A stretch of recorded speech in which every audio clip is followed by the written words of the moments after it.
world to rights later. Just you and me. When are we going to be together? I thought you were going to give your wife the bad news.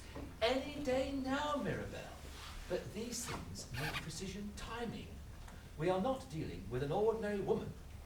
Penelope is a one-woman volcano and tsunami all rolled into one. The only thing predictable about Penelope is the fact that she is unpredictable. Tsunami, is she? Well, I'm about to create waves of my own. I'm tired of our hole-in-the-corner affair. I dumped a hunk of a Chippendale boyfriend for you. Ah, he was all poser, pouch, pimples and pumping iron. If you'd settled with him, you'd have spent most of your time holding his mirror for him. The very last thing you need is someone who is vain and self-centered. You deserve much better. I feel as though I'm being used like an old sock. I shall have to pull you up then. No, that is not true. You are very precious to me. All I want to know is that I'm a part of your future. After Kevin, I turned down somebody else who thought the world of me. But all I ever see with you are hotel bedrooms and the same party conferences, or should I say bedroom ceilings. And everybody we meet seems to think I'm your wife. And you will be. But I'm sorry, I must be getting along. I'm having lunch with the Prime Minister. Have you heard from number 10? Yes, about 10 minutes ago. Same hotel in Park Lane, same private room in the hotel. Security will be as tight as a duck's backside.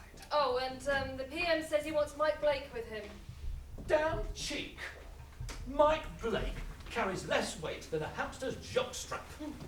Who the hell put the Prime Minister into Downing Street in the first bloody place? Oh, I don't know, maybe it was the voters at the last general election.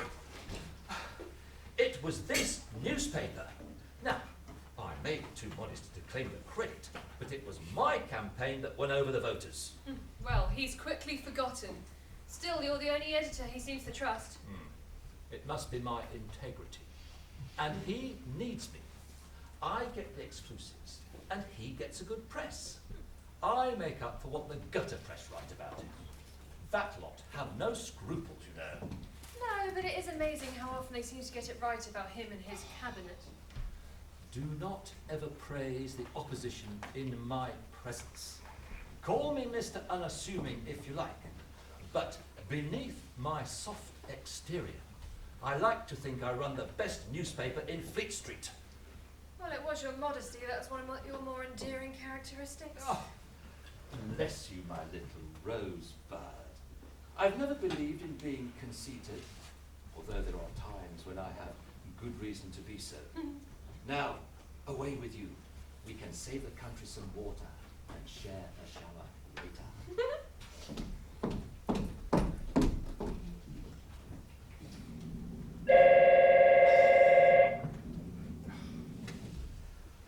Speaking.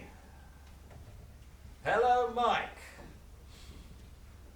What do you mean? What kind of questions will I be asking him?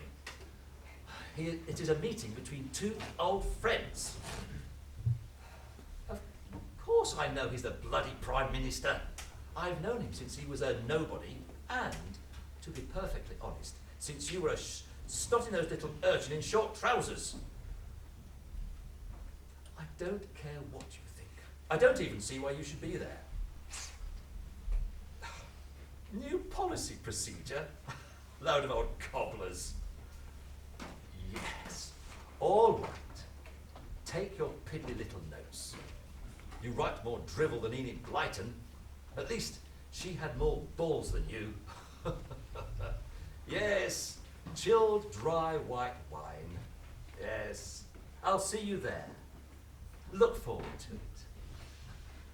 to it. Prat! I'll write what I like after the interview. Come in! Good morning, George. Doesn't Gladys ever clean these telephones? Come in, sit down. Good morning, Millie. I see you were screwed again this morning? I do beg your pardon. Screwed? Shafted? How many words are there to describe how you and your department missed the big story? Which story are you referring to, George? I'm sorry. How many times have you been scooped by the Daily Mirror? I am referring to the marriage breakup of soap star Donna Harvey and her window cleaner lover Darren Smith from Hackney. The story that's all over the front page of the Daily Mirror. Or is that another one that you have missed? The producer of that programme is the live-in lover of their showbiz editor. How am I supposed to compete with that? It's unfair competition. I need stories that sell newspapers, and you are no longer getting them. You once did. Now don't take this personally, but you are rapidly approaching your sell-by date. You used to write some great bed-hopping stories, sometimes by doing a bit of bed-hopping yourself. But sadly, those days would seem to be over, wouldn't they? You bastard, George. The moving finger writes, then having writ moves on. Well, the moving finger hasn't pointed you towards any good stories, nor the looking glass. I am a journalist, not a bunny girl. We can't look like matinee idols forever. You're not exactly Robert Redford yourself. More like the alien, actually. Only he has better manners than you do. Well, it's certainly alien to our readers for you to come up with a good showbiz story. Pinky and Perky get up to more mischief than your so-called celebrities. No, you leave me with no alternative but to let you go.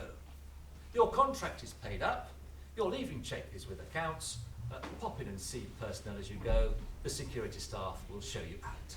You always were a complete and utter bastard, George. You will be hearing from my lawyer if my contract is not honoured in full, with icing on the cake. Just go with dignity. You are a born survivor. Remember me with affection.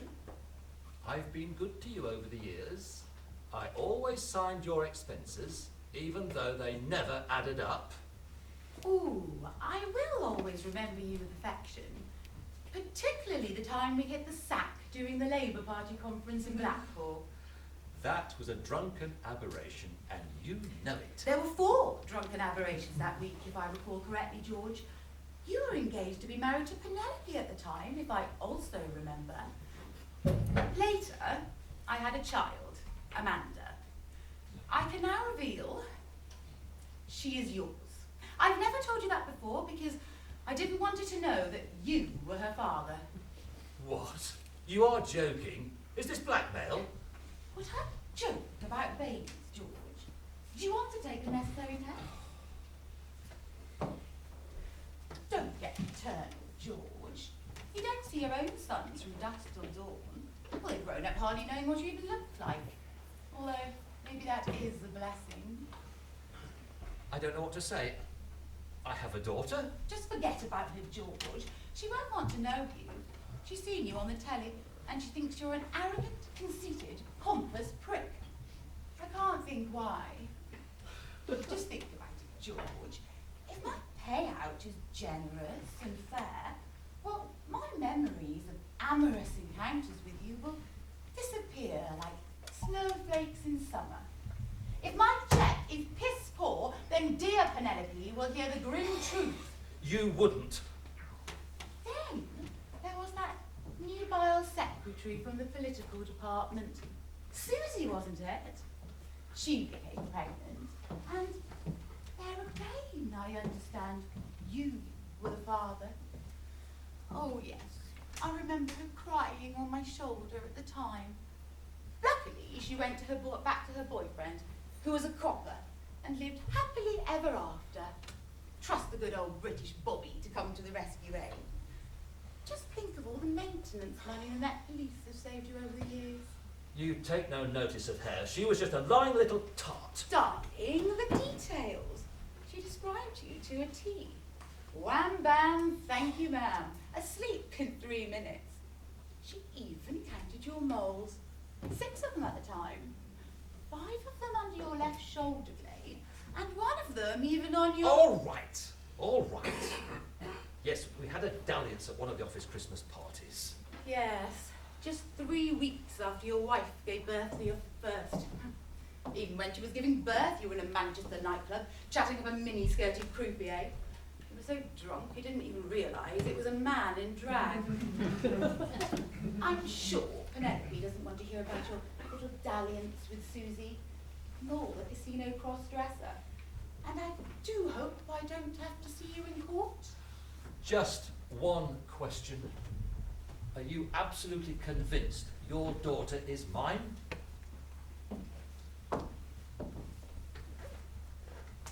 And by the way, Susie's unwittingly cuckolded Mr. Plod is 6 foot 7 inches tall. I just hope for your sake that nobody decides to tell him that it is not his own truncheon that did the dirty deed.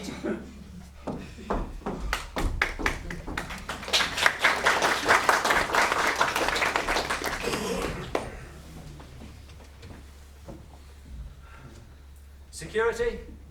Yes, Goldman here. Cancel the order regarding the Doherty woman. Yes, against my better judgment, she's staying after all. Yes, so don't touch any of her things, okay?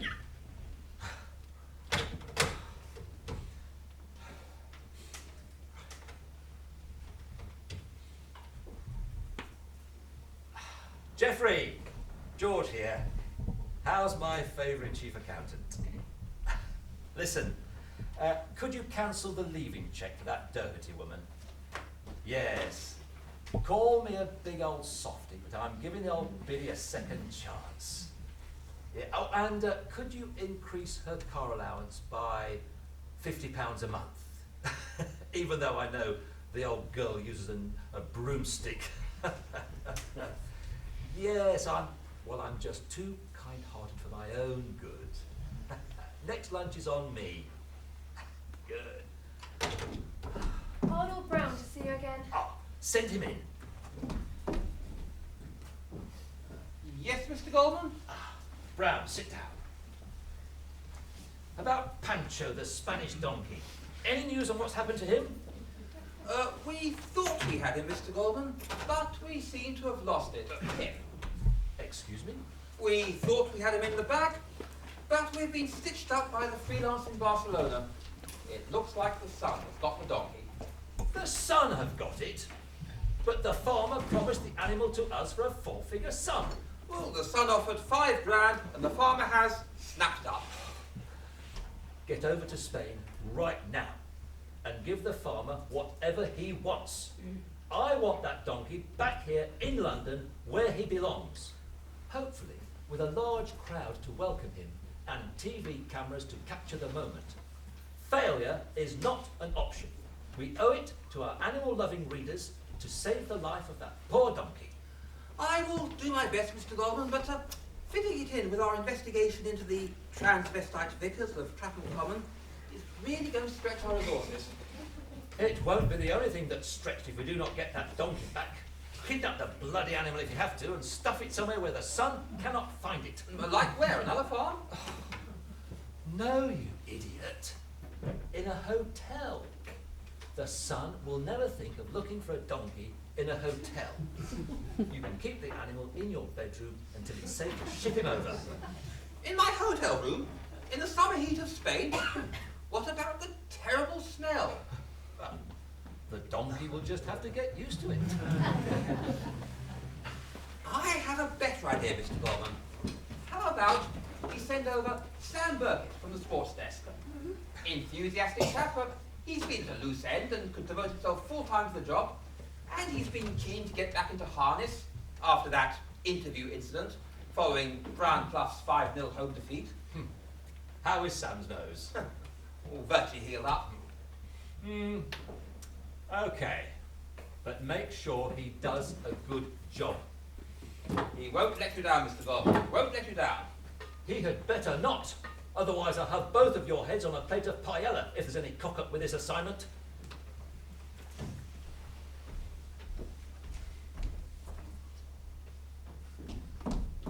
William Hodder, the freelance, on the phone for you, George. Willie! Long time no see. How's Brighton? What can I do for you? Scandal involving the Downing Street press office. Oh, the man with the briefings has been debriefed. Tell me more. prove it? She'll go on record. How old is she? 17 and a cracker. And she'll play for Pix. I will make it worth your while if you get over here now and bring the girl, yes? And bring her mother. Give me the moonlight. Give me the girl. And leave the rest to me. Downing Street Press Office, please. Could I speak to Mike Blake? Mike, George Goldman here. I certainly am fine, thank you. Yeah, just to say, you won't be joining the Prime Minister and me for lunch. No, you won't. Because I say so. Well, how can I put this? A little bird that lives in Brighton told me how you met a young high school girl in a local disco. And you... Hello? Hello? Oh. He hung up. Oh. Let's see if you can spin yourself out of that one. What an idiot. And she's pregnant. Oh, it doesn't get any better. You don't mess with the best Blakey old man.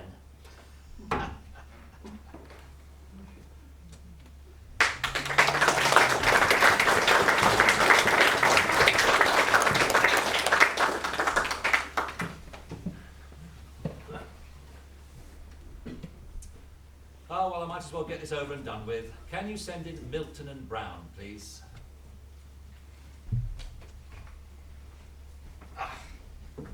Sit down, please. As you know, on Monday, we go tabloid for the first time in our 200-year history.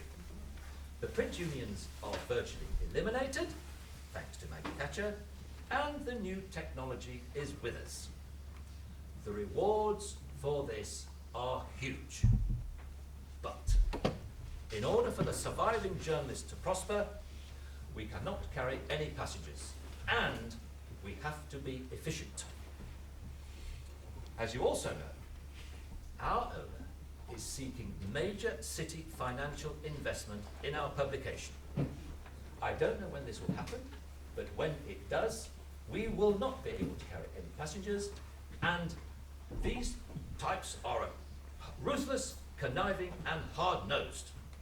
Can you imagine that? Perish the thought. There are people out there like that, and if any of them get involved in what we are doing, then most of our lot will be dead meat.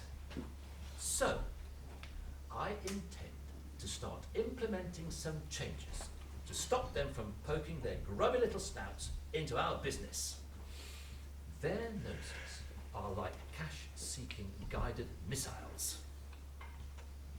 Sadly, Fleur, there will be no room for a gardening correspondent in this new order.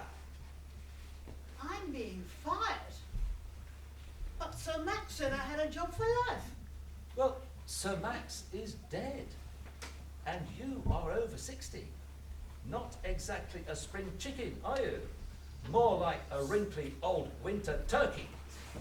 This ship can no longer carry any geriatric, outdated passengers that just waffle on and on about runner beans and cabbages.